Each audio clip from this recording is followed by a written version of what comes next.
আমরা এখানে যারা প্রশিক্ষণ নেওয়ার জন্য দীর্ঘদিন এখানে কষ্ট করেছি, মহান সুবহানাহু ওয়া তাআলা যুগে যুগে 1,00,000 কিংবা 2,24,000 নয়, অগণিত অসংখ্য নবী রাসূলকে পাঠিয়েছিলেন এই একই মিশন নিয়ে। ওয়াল্লাযী বা'আসা ফিল উম্মিয়্যিনা রাসূলা, মানে ছিল চারটি যে মৌলিক মিশন নিয়ে।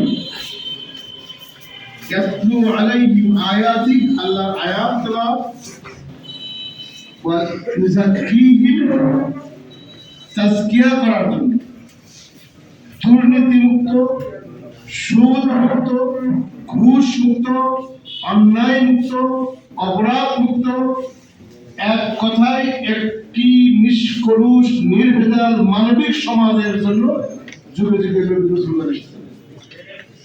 ওয়া ইউআল্লিমুহুমুল কিতাব ওয়াল হিকমা, কোরআনের তালিম এবং সুন্নাহর তালিমের জন্য।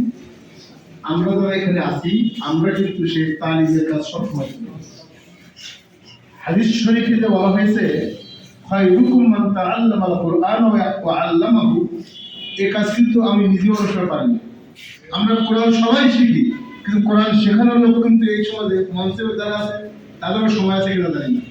যে রেগুলার মানুষকে কোরআন শেখানোর কাজ আপনারাই করেন, সেটা কিন্তু আমরা কিন্তু পারি না। আমি পার্সোনালি আমার দ্বারা এটা সম্ভব হয়। অথচ বিশ্বনবী সাল্লাল্লাহু আলাইহি ওয়াসাল্লাম সার্টিফিকেট দিয়েছেন, পৃথিবীর বুকে সর্বশ্রেষ্ঠ মানব হলো সেই মানব যিনি কোরআন নিজে শিখে অন্যকে শেখায়। কিন্তু কোরআন আমরা কিন্তু শিখি ঠিকই, কিন্তু কোরআন শেখানোর কাজে আমরা খুবই কম লোক আছে। এই কাজে আপনারা আছেন, এই জন্য আপনাদেরকে আরো একটা অনুভব। আর 2 নম্বর হলো যে আল্লাহ রসুলদেরকে, অগণিত অসংখ্য নবী রসুলকে যে মিশন নিয়ে পার করেছে, ওই ইউযাক্কিহিম, যে ইমামের ইমামতিতে সালাত কায়েম হয়, ওই ইমামের ইমামতিতে সুদ মুক্ত, ঘুষ মুক্ত, দুর্নীতি মুক্ত, মাদক মুক্ত, নারী নির্যাতন মুক্ত, সন্ত্রাস মুক্ত আদর্শ সমাজ গঠন হতে হবে। ইউযাক্কিহিম, তাজকিয়া নফসের কাজ আপনাকে আমাদের করতে হবে ইনশাআল্লাহ। আমার মসজিদে যদি 5,000 বনি আদম থাকে, এই 5,000 বনি আদম হিন্দু, মুসলিম, বৌদ্ধ ধর্ম, যত ধর্মের লোক আছে, কেউ মিথ্যা বলবে না, সুদ খাবে না, ঘুষ খাবে না, সন্ত্রাস করবে না, মাদকের কোনো আখড়া আমার মসজিদ এরিয়ায় থাকবে না, আমার মসজিদ এরিয়ায় কোনো ছিনতাইকারী থাকবে না। আমার মুসল্লি তো নয়, আমার এরিয়া যারা আছে সবাইকে কাউন্সিলিং করে গঠন করার জিম্মাদারি যদি ইমাম সাহেবরা আমরা পালন করতে পারি, তাহলে অল্প দিনের ব্যবধানে প্রায় 5 লক্ষাধিক মসজিদ বাংলাদেশে মসজিদ এরিয়ার ইমামদের নেতৃত্বে যদি সমাজের কার্যক্রম আমরা চালু করতে পারি, ইনশাআল্লাহ আদর্শ সমাজ গঠিত হবে ইনশাআল্লাহ। 3 নম্বর হলো যে ডিসি সাহেব বলে গেলেন আমাদের একই কথা। খতিব ওবায়দুল হক সাহেব রাহিমাহুল্লাহ, উনি জাতির খুতবায় বললেন যে বুশ যে আজ ইরাকে আক্রমণ চালাচ্ছে এবং যেভাবে মানুষকে হত্যা করছে, যদি সারা পৃথিবীর মুসলমানরা থুতু ফেলতো তাহলে বুশ পেশে দেয়। এই কথাটা বললেন জাতীয় ঈদগাহ খুতবা, ঈদের দিন। এই কথা বলার পর মন্ত্রী পরিষদে এবার চিৎকার শুরু হয়ে সর্বনাশ হয়েছে। আমেরিকা প্রেশার দিয়েছে যে বাইতুল মুকাররমের খতিব, জাতীয় মসজিদের খতিব, তিনি এই কথা বললেন, বাংলাদেশের ভাবমর্যাদা গেল, তাকে এক্ষুনি খুতবা থেকে বাতিল করে। এখন ওই মন্ত্রী পরিষদে ছিলেন মাওলানা মতিউর রহমান নিজামী সাহেব। বেগম জিয়া এখনো জীবিত আছে, শহীদ নিজামী সাহেব শহীদ হয়ে গিয়েছে, বেগম জিয়া এখনো জীবিত আছে। উনি মন্ত্রী পরিষদে পরামর্শ করতেন যে কি করা যায়, আমেরিকার প্রেশার, খতিব সাহেবরা এখনই বাদ দেওয়া লাগে। মন্ত্রীরা তো এক একজন এক এক কথা বলছে, না বাংলাদেশের মর্যাদা ঠিক রাখতে হবে। খতিব সাহেব কেন এত বড় সাহস করলেন যে আমেরিকার প্রেসিডেন্টের বিরুদ্ধে কথা বললেন?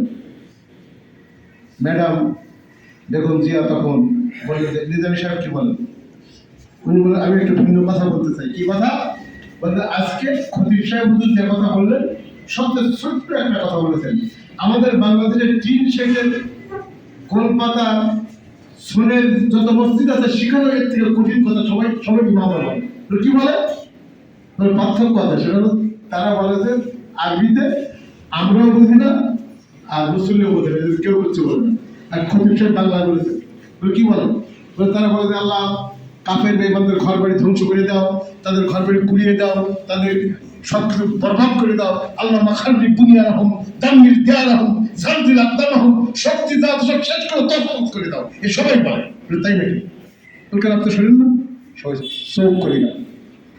আমরা যা বলবো অবশ্যই আমার মাতৃভাষায় যদি না বোঝানো হয়, আমার মুসল্লিদেরকে তার মাদক অত্যন্ত বিষ, মাদকের ছয়লাভে গোটা পৃথিবী গোটা সমাজ বরবাদ হয়ে যাচ্ছে। এই শুধু গ্যাজেট ব্যবহার করে আপনার সন্তান ধ্বংস হয়ে যাচ্ছে।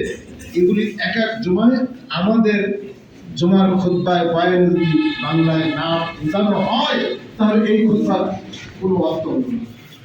মেহরবানি করে আমি যা বলবো, আমি নিজে তো আমল করার জন্য আল্লাহর কাছে সাহায্য চেয়ে বলবো, আমার মুসল্লিদেরকে সেগুলোকে বোঝানোর জন্য যেভাবে বোঝানো যায় সংক্ষিপ্ত খুতবাদের কিন্তু মুসল্লিদেরকে বোঝাতে হবে। তার মাধ্যমে লকডাউনে এই খতিব ওবায়দুল হক সাহেব 2005 সালে ওখানে যে সবাই বললেন যে এখানে তো পাকিস্তানি মসজিদ, উর্দুতে খুতবা দিলেন।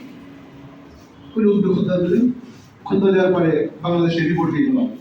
ওই যেহেতু জোট সরকার আমলে যত সব উৎপাদ রিপোর্ট হয়ে গেল যে বাংলাদেশে তখন তো বোমা হামলা করলো না, সেই হিসেবে জঙ্গিরা 63 জেলায় বলে আবার জঙ্গিবাদ উত্থান করে দেবে, উর্দু প্রীতি শুরু হয়ে গেল খতিব সাহেব।